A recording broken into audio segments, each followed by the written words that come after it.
नमस्कार शेतकरी मित्रांनो. आजकाल मार्केटमध्ये भेटणारे तिन्ही प्रकारचे जे कंपाऊंडमध्ये किंवा झटका मशीनमध्ये लागणारे जे रॉड आहे त्याच्याबद्दल आपण थोडी माहिती घेऊया. आता हा रॉड आहे, हा फक्त झटका मशीनसाठी बनलेला आहे आणि याचे ग्लास फायबर हे हाताला थोडे लागतात. त्याच्यामुळे हा काय होतो की हा कॉस्टली थोडा आपल्याला कमी पडतो.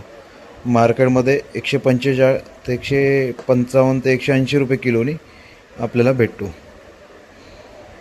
हा पण एक ग्लास फायबरचा आहे, पण याचं इन्सुलेशन स्ट्रॉंग आहे आणि हा कन्स्ट्रक्शन ग्रेडचा आहे. तुम्ही बघू शकता साईज पण याची पण 16 mm आहे, याची पण 16 mm आहे.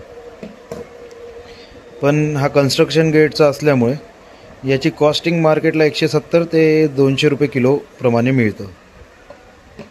तिसरा हा आहे, हा पण ग्लास फायबरचा आहे, पण याला आय बीम बोलतात आणि याचे डायमेन्शन 25 mm, 15 mm आणि 3.5 mm. 25 mm तुमची इथून इथपर्यंत, 15 mm इथून इथपर्यंत आणि ही जाडी 3.5 mm आहे. तर आपण काय करूया, आपण याचा एक प्रयोग बघूया आणि जो प्रयोग आपल्याला कामाचा असेल तो आपण सांगूया. नक्की आपण कुठला रॉड घ्यायला पाहिजे आणि कुठला रॉड आपल्या कामाचा आहे तो आपण आपल्या अनुभवातून आणि एक छोट्याशा प्रयोगातून बघूया आणि जो असेल फायद्याचा तो तुम्ही नक्की यूज करा, ही विनंती.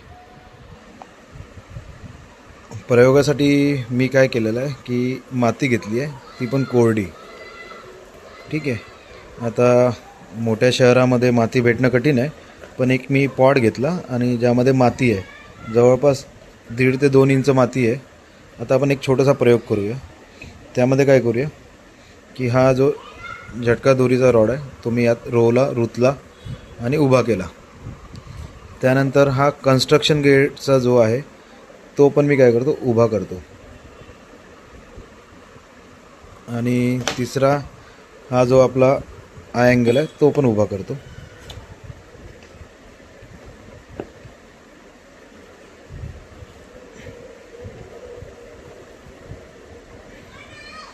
साध्या प्रयोगाने आपण डिफरन्स ओळखून घेऊया, काय आहे तर फरक काय असतो. आता मी काय करतो, हा रॉड फिरवण्याचा प्रयत्न करतो. हा आपण बघू शकता इझिली फिरतो आहे आणि हा पडून पण जाईल इझिली फिरल्यामुळे. दुसरा कन्स्ट्रक्शन ग्रेडचा फिरवण्याचा प्रयत्न करतो आहे, पण थोडा मला हाताला त्रास चालला आहे हलका, म्हणजे रेजिस्टन्स होतं आहे कारण याच्यामध्ये या लायनिंग्स आहे.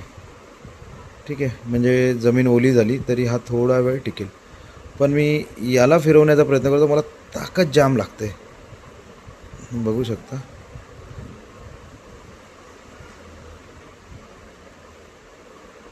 तर आपण शेतकऱ्यांनी काय करायला पाहिजे, मार्केटमध्ये तिन्ही पण हा पण प्रकार अवेलेबल आहे, हा पण प्रकार अवेलेबल आहे, हा पण प्रकार अवेलेबल आहे.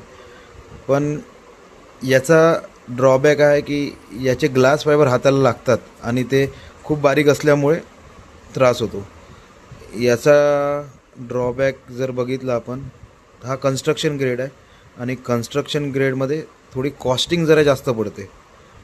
आणि हा जो आहे हा अँगल सगळ्या हिशोबाने जर बघितला, हा रेजिस्टन्स पण जास्त करतो. याला तुम्ही होल पण करू शकता ड्रिलच्या साह्याने आणि यातून झटका दोरी, तार वगैरे ओढू शकता. यामध्ये तुम्ही झटका दोरी बांधली तर काय होईल की हा इझिली सरकण्याची भीती आहे. यामध्ये थोडा अडकेल तरी पण हा राऊंड असल्यामुळे याच्यावर पण सरकेल. पण जर तुम्ही यातून होल करून जर टाकला तर यामध्ये चांगलं अडकून बसेल. दोघांची पण लाईफ, तिघांची पण लाईफ, दोघांची बोलण्यापेक्षा तिघांची पण लाईफ ग्लास फायबरचं असल्यामुळे जवळपास 20 वर्ष प्लस आहे. तिन्ही पण कॅरेक्टरिस्टिकनी सेम आहे. फक्त याच्यामध्ये जे रिझिन जे वापरतात ते कमी आहे, यामध्ये रिझिन जास्त वापरतात म्हणून हा कॉस्टली आहे आणि यामध्ये रिझिन विथ पेंट वापरतात म्हणून हा एक चांगला उपाय म्हणून आपण वापरू शकतो. तर अशोका सोलर सिस्टीम तुम्हाला या एच अँगलसोबत जाण्याचं सजेस्ट करते. बाकी तुमची इच्छा, मार्केट अवेलेबिलिटी काय आहे, काय भेटतं ते तुम्हाला समजू शकेल. पण 25, 15 आणि 3.5 mm यामध्ये आपल्याकडे अवेलेबल आहे. ॲक्च्युली आपल्याकडे तिन्ही रॉड अवेलेबल आहेत. तुम्हाला जो पण रॉड लागेल त्यासाठी आपण बुकिंग घेऊ शकता. धन्यवाद. अशोका सोलर सिस्टमला सबस्क्राईब आणि बघितल्याबद्दल धन्यवाद.